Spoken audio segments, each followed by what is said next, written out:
That was Reggie Leach, Philadelphia in the 1970s. But McDavid's putting up historic numbers here. Bookmakers have it minus 220. So they're telling you it's not exactly Caleb Williams to the Bears, but it is a favorite. And the narrative behind how well McDavid has played, you got to ask yourself this. If you see Edmonton winning Game 6, bet McDavid now to win the Conn Smythe at minus 220, because I think even if they lose a Game 7, he gets the award. He'll rack up enough points between Game 6 and 7 to move past Lemieux, most likely, on the postseason list. If they were to lose in Game 6, maybe, just maybe, if it's something like a 4 final on behalf of Florida, I could see the voters, possibly the ones that are on the fence, swinging back. But McDavid has made a great case with a lot of highlight-worthy plays. I think he's going to end up winning this thing. All right, puck drop tomorrow night, 8 p.m. Eastern time on ABC and ESPN+. We'll see what happens. Let's go to baseball. Giants taking on the Cardinals, but the venue makes tonight's matchup special. Rickwood Field, the oldest ballpark in the nation and former home to the Birmingham Black Barons of the Negro Leagues. Legends like Satchel Paige and the late, great Willie Mays played for the Black Barons. It's a pick'em with a total of 8.5. Joe, my man, how does the stadium factor into this? Because it's a unique layout. This is what's fascinating, right? So we get all these baseball games that we're used to in traditional parks, and then every now and again we go over to London. Every now and again we have the Field of Dreams game, and now we have this, a game Major League-wise that has never been played in this venue. So we have an opportunity here when it comes to the total, right? Let's start the field. When you go through the dimensions, it shapes up to a couple ballparks, notably, I believe, what you see in Cincinnati in terms of field dimensions. Look at the power alleys, though. Doubles, triples. Don't be surprised if you get a lot of those tonight. Home runs, that could be a different story. High walls in the outfield in certain locations, wind blowing in 6 to 8 mile an hour. My thought would be to play the under. Now, ESPN bet's putting up 8.5 right now. That's not the best total you can play. The rest of the market is sitting 9. If you're going to follow the under, you're going to want to look for the 9. If you like the over, you can play the 8.5. 2 ground ball pitchers on the mound tonight. Keaton Wynn for San Francisco, 51% ground ball rate. We've got Andre Calante going for St. Louis, 59% ground ball rate. If those two pitched enough to be qualified pitchers, that'd be top 7 in Major League Baseball. So between 2 pitchers that like to keep the ball on the ground, high walls in the outfield, some wind blowing in those power alleys, I would lean to the under here. Okay, lean to the under. Special night, though. Obviously, Willie Mays passing away this week. It's going to be a really special night there down in Alabama. Let's get to the College World Series now. We got that thing set. The top 2 favorites both reaching the finals. Tennessee entered as the second favorite and the top overall seed. They look to be the first number 1 seed since Miami back in 1999 to win it all. They will face Texas A&M, which entered the tournament as the favorite, plus 450. The Aggies 7-0 in the tourney, and this first team to reach the finals undefeated since 2015. Tennessee minus 160 favorite in game 1, and they are minus 210 to win the best of 3 series. Both teams are seeking their first national title to be the 5th straight year an SEC team wins it all. That is a dominating run there for the Southeastern Conference. Bringing back the big man, Steve. The series doesn't start until Saturday. We want your pick now. Who do you like? Yeah, I think both teams, you touched on the roads here, Down. I think it's important to point out, now they're back to their normal rotation. You know, they only had to go 3 guys deep. That's normally what you have in the regular season. Pitching your ace on Friday in a 3-game set during a regular season. I just look at Tennessee. Christian Moore, Blake Burke, those guys at the top of the lineup for Tennessee, they've been the top dog for the last 3 years, and they haven't been able to get it done. They got upset 2 years ago. They made it here and didn't do well. I just think the hunger is there. I think A&M has overachieved a lot with riding the high of losing their best player in Montgomery at the top of that lineup.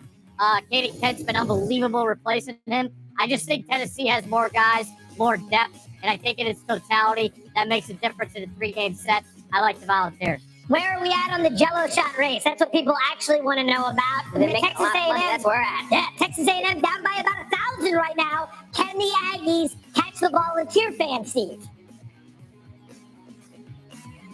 Yeah, for sure, for sure. So we got a lot of ball game left before that's over. The masses, I mean, those have been the 2 best crowds too in Omaha. Talking to people that have been there, so it should be an awesome atmosphere and Again, you mentioned it. 2 days off in between games. Who doesn't want Jello shots when it's 100 degrees outside? $5 a pop. They are printing money at that place. Well, there was the testicle fair actually was right outside of town a couple days ago, which is really interesting. That changes the game here, folks. We might want to check that out next year. Forget the Jello shots. There you go, Joe. I told you, you had no idea that was going to happen. We've only had enough, kids. After 17 seasons of dominance with Nick Saban at the helm, Bama is plus money to miss the expanded playoffs. That might be interesting play. It's 6 for 2. NBA draft odds on the move. We've got the new favorite to go number 1 to the Hawks. At 6:35, we'll break down the Steelers quarterback competition and talk their playoff odds. At 6:45, we're going to talk even more college football and give our preseason Heisman picks. Big value there. And we'll end the show, of course, with our best bets for the night. Not a ton of options out there. We're exploring them all. ESPN Bet Live coming right back in just 3 minutes. Joe may kick it for best bet.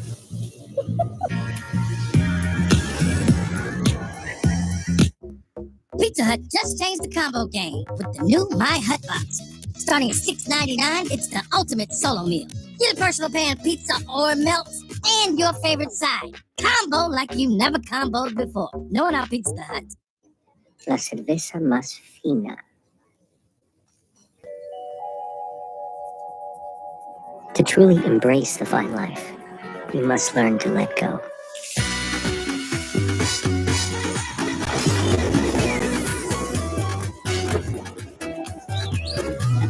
Only then will you find that even if you leave the beach, it never leaves you. Bienvenidos a la vida más fina. I know we have some yum. Who's here? Okay, so we got why not go home together? That's when buying a home together got real. Where's the cat?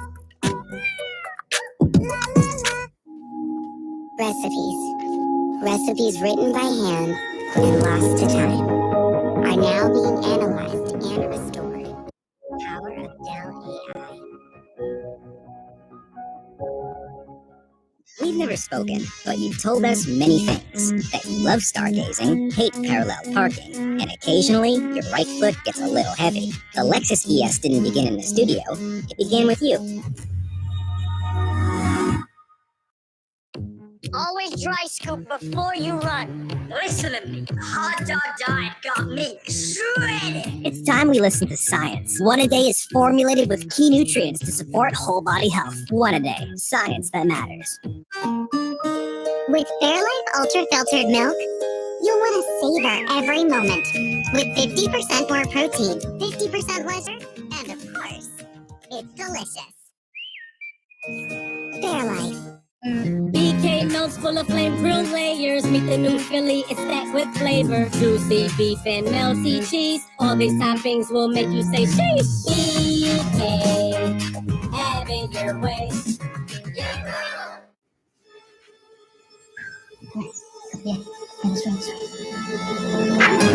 Cleaning your dog's teeth can be hard.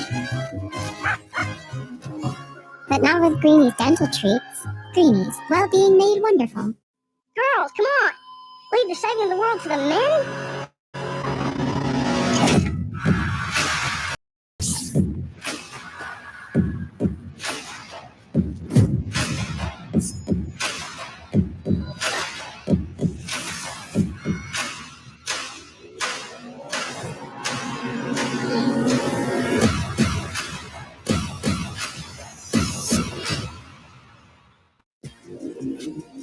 Back on ESPN Bet Live, Alabama enters the 2024 season under new coach Kalen DeBoer.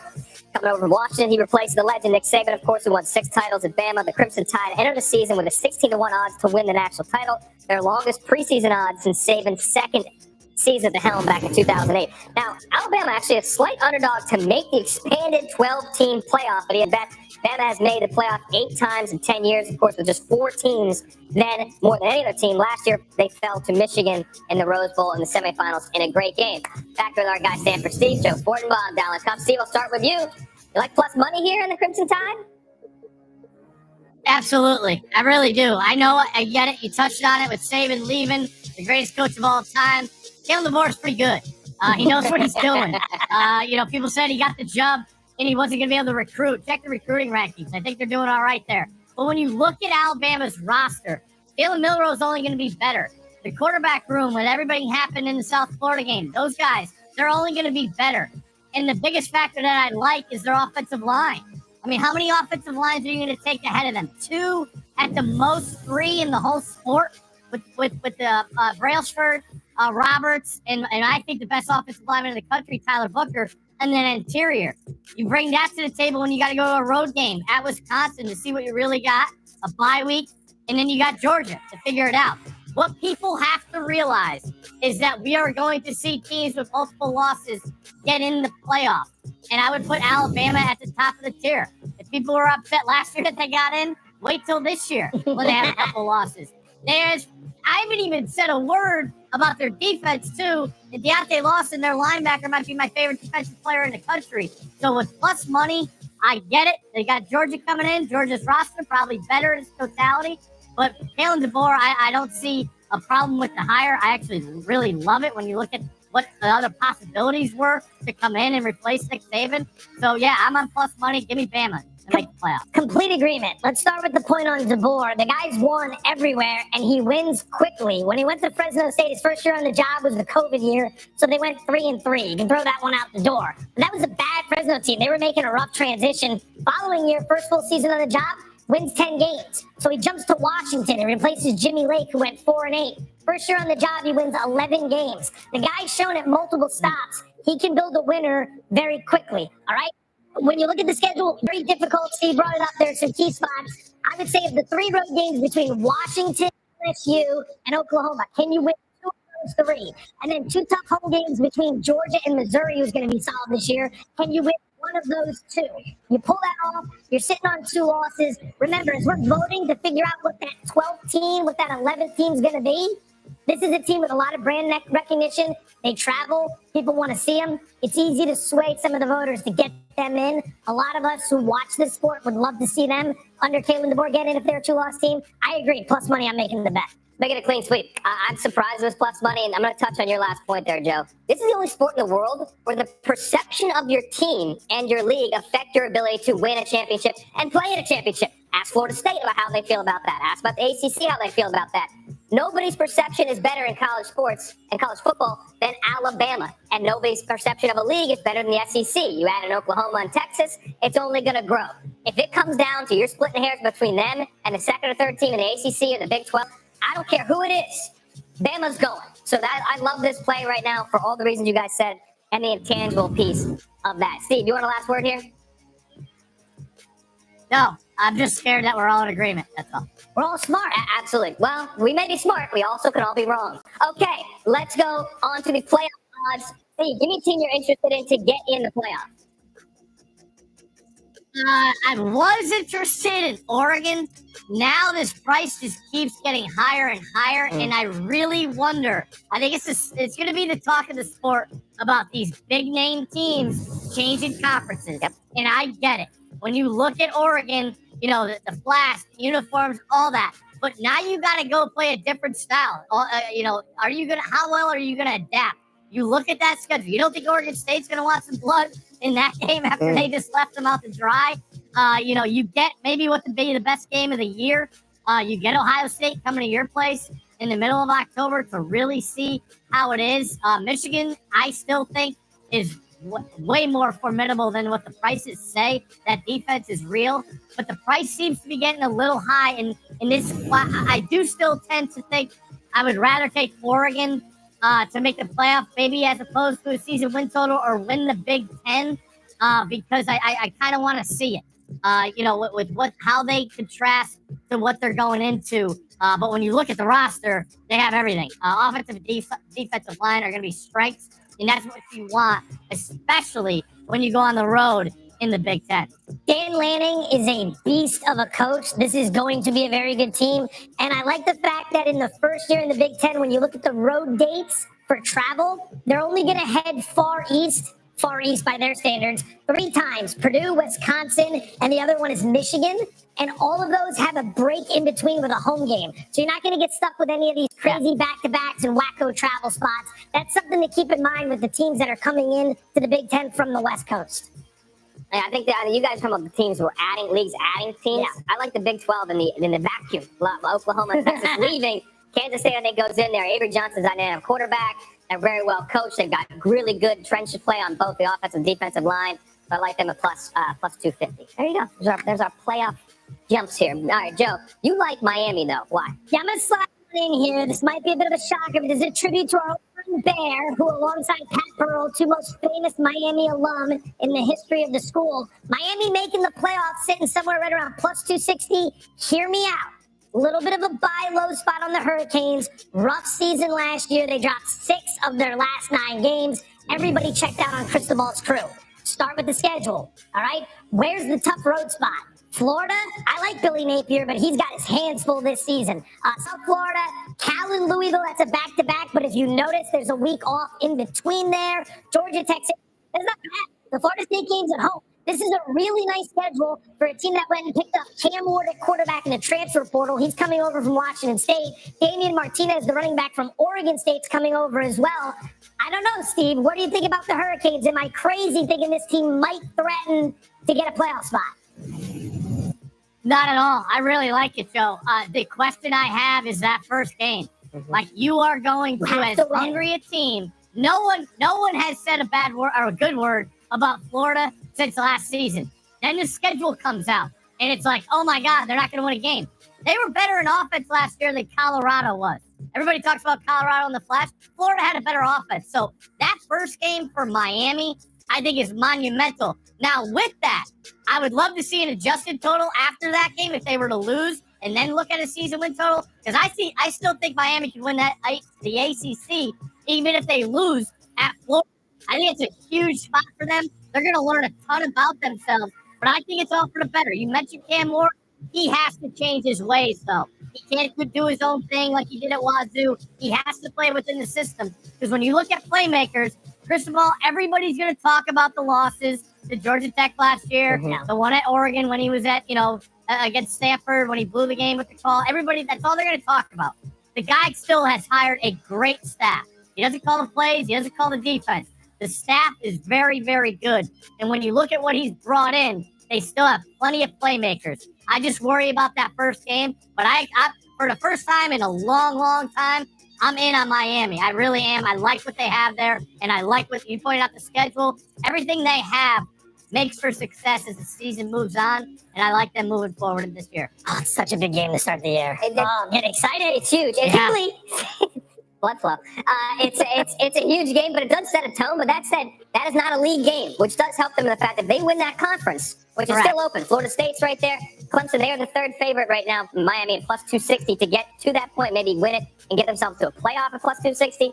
It's all to be had for the Hurricanes and a big year for Mario Cristobal, to say the least. All right, that wraps up our college football conversation for now. We'll come back to a little bit more of that in a bit. Let's talk about the ESPN app, the #1 sports app in the world.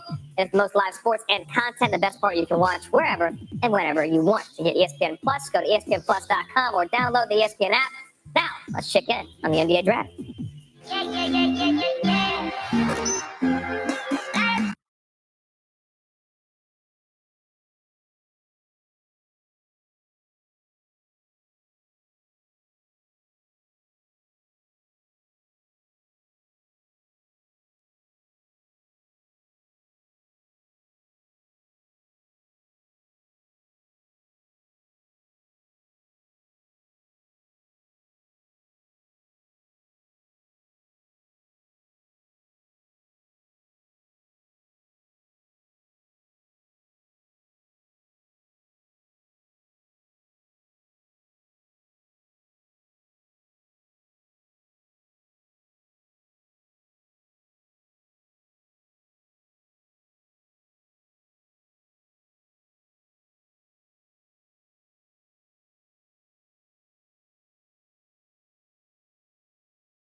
That's more like it. The 3 rows.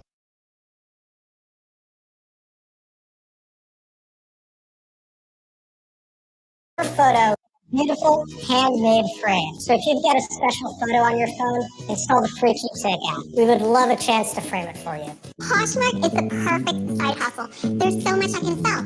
Bags, clothes, and even electronics. It's so easy. I can list in 60 seconds or less. I can't imagine a better side hustle.